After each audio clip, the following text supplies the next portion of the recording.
आखिर चीन भारत पर आक्रमण करने से क्यों डरता है और भला भारत कैसे दे रहा है चीन को खुली चुनौती।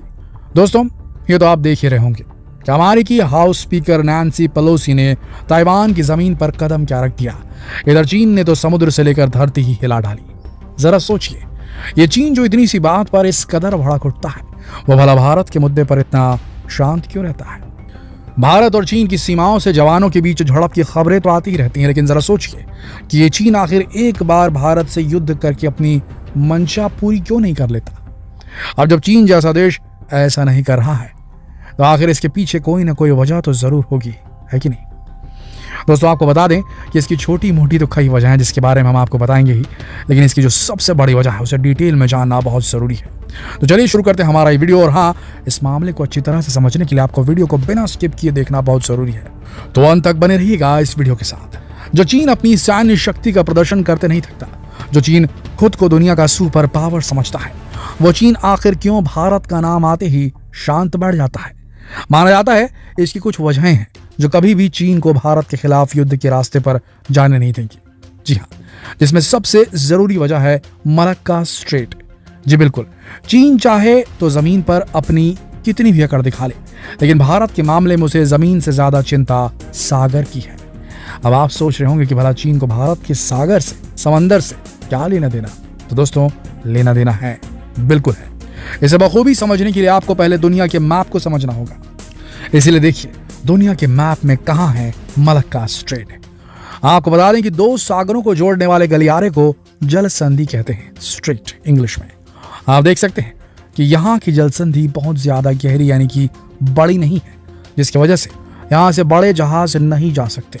लेकिन इस जल संधि का इस जगह पर होना ही इसके महत्व को बढ़ा देता है। वैसे अब चीन की बात करें तो चीन का ज्यादातर कारोबार इसी जलमार्ग से होता है।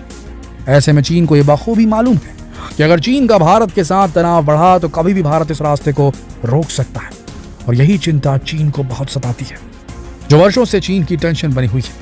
अब चीन के लिए रास्ता बहुत महत्वपूर्ण इसलिए हो जाता है क्योंकि चीन अपने बिजनेस और ऊर्जा जरूरतों को पूरा करने के लिए इस मार्ग पर डिपेंड रहता है। चीन की करीब 80% तेल की सप्लाई इसी मलक्का जल संधि मार्ग से होती है। इस रास्ते पर भारत का नियंत्रण चीन को गहरी चोट पहुंचा सकता है, और अगर मान लीजिए कभी भविष्य में ऐसा होता भी है तो चीन के जहाजों को इसके लिए लंबा रास्ता चुनना होगा, और इससे पड़ने वाले आर्थिक बोझ को संभालना चीन के लिए बहुत मुश्किल हो जाएगा। जानकारों की भी माने तो अगर ये रास्ता बंद होता है तो ये चीन के लिए फिलहाल तो बहुत बड़ा झटका होगा। आपको क्या लगता है, क्या चीन इतनी बड़ी टेंशन को यूं ही ऐसे ही बैठकर रखने वालों में से है? हालांकि चीन इसके लिए नए रास्ते ढूंढ रहा है। मीडिया रिपोर्ट्स की माने तो चीन ने थाईलैंड के साथ मिलकर एक नया समुद्री व्यापारिक मार्ग बनाने की जुगत लगाई है। वो अपने महत्वाकांक्षी project belt and road initiative के साथ थाईलैंड को जोड़कर इस्थमस नहर बनाना चाहता है, जिसे थाई कैनाल के नाम से भी जाना जाता है। इस पर करीब 50 अरब डॉलर के खर्च आने की बात कही जा रही है, लेकिन खबर यह है कि फिलहाल तो थाईलैंड ने हाल ही में इस परियोजना के लिए चीन को मना कर दिया है। आपको यह भी जानना चाहिए कि 2003 में ही चीन के उस वक्त के राष्ट्रपति हू जिनताओ ने मलक्का जल संधि को चीन की टेंशन बताया था, क्योंकि उनकी माने तो यह मार्ग चीन के लिए लाइफलाइन की तरह है और भारत के लिए इसे रोकना ज्यादा मुश्किल काम नहीं है। ऐसे में जिनताओ ने जिस दुविधा की बात की थी वो इस दौर में आसानी से समझी जा सकती है। दरअसल जैसा कि हमने आपको पहले भी बताया कि मलक्का जल संधि एक बहुत ही सकरा समुद्री मार्ग है जो करीब 800 किलोमीटर लंबा है।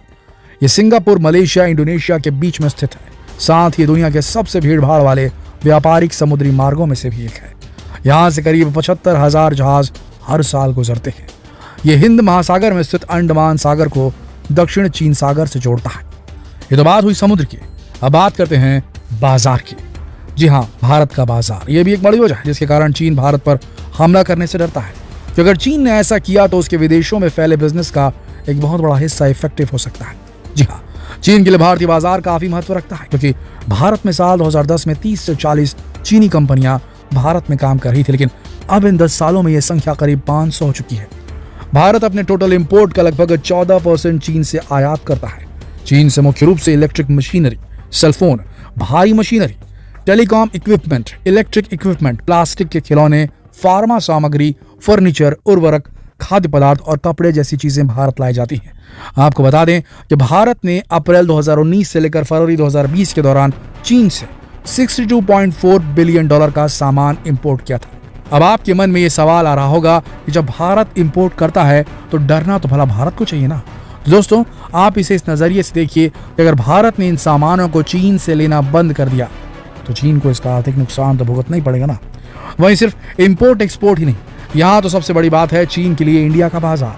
अब आप सब मोबाइल फोन का इस्तेमाल तो करते ही हैं, इसलिए ये भी जानते हैं कि भारत में फिलहाल मोबाइल फोन के ही सेक्टर में चीन का कितना दबदबा है। शायद आपको जानकर हैरानी होगी कि भारत के मार्केट में चीन स्मार्टफोन ब्रांड्स की हिस्सेदारी अब 99% हो गई है।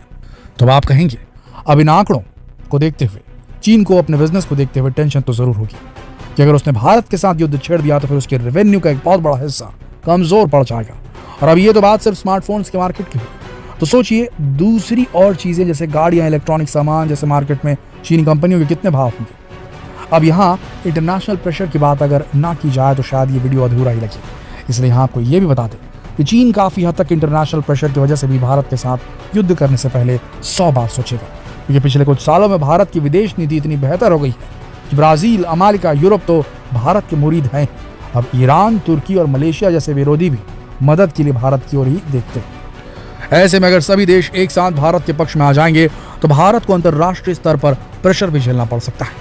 वहीं चीन की विस्तारवादी नीति से तो भला कौन वाकिफ नहीं, इसलिए चीन के पड़ोसी देश हमेशा ही उसे शक की निगाह से ही देखते हैं।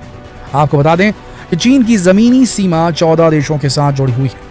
यह उत्तर Korea, Kazakhstan, Kyrgyzstan, Malaysia, Kazakhstan, Afghanistan, Pakistan, रूस, मंगोलिया, दक्षिण कोरिया, म्यांमार, नेपाल, भूटान और भारत। इसके अलावा चीन की समुद्री सीमा भी Japan, Vietnam, Philippines, Cambodia, Indonesia, Brunei, Taiwan से भी मिलती है। अब इसमें से पाकिस्तान और उत्तर कोरिया के अलावा हर देश की जमीन पर चीन की बुरी नजर है। दक्षिण चीन सागर में भी चीन की करतूतें किसी से छिपी नहीं है। बस यहाँ यही वजह है कि चीन के सभी पड़ोसी देशों के भारत से अच्छे रिलेशन हैं। आप ही देखिए ना, चीन के बिल्कुल बगल के वियतनाम, फिलीपींस जैसे कई देशों ने भारत से ब्रह्मोस मिसाइल खरीद कर उसे चीन की तरफ तैनात भी कर रखा है। यह चीन की मुश्किल का बड़ा कारण है। ऐसे में चीन ये अच्छी तरह जानता है कि अगर उसने भारत को छेड़ने की कोशिश की तो उसे कूटनीतिक रूप से घेर लिया जाएगा। वियतनाम, जापान, ताइवान, फिलीपींस सहित कई छोटे देश चीन से अपना हिसाब चुकाने उतर आएंगे। ऐसे में चीन की सेना को एक साथ कई मोर्चों पर उलझना पड़ सकता है। दोस्तों, आपको क्या लगता है, क्या ये वजहें काफी है चीन को भारत पर हमला करने से रोकने के लिए? अगर आप इस मुद्दे पर हमसे कोई जानकारी शेयर करना चाहते हैं तो नीचे कमेंट सेक्शन में लिखकर हमसे जरूर शेयर करें। और शेयर की बात से याद आया कि इस वीडियो को अपने जानकारों के साथ भी शेयर करना बिल्कुल ना भूलें, फेसबुक पर, व्हाट्सएप पर, यूट्यूब पर। कल फिर मिलते हैं एक और दिलचस्प वीडियो में। तब तक के लिए आप सबका इस वीडियो के अंत तक बने रहने के लिए दिल की गहराइयों से धन्यवाद।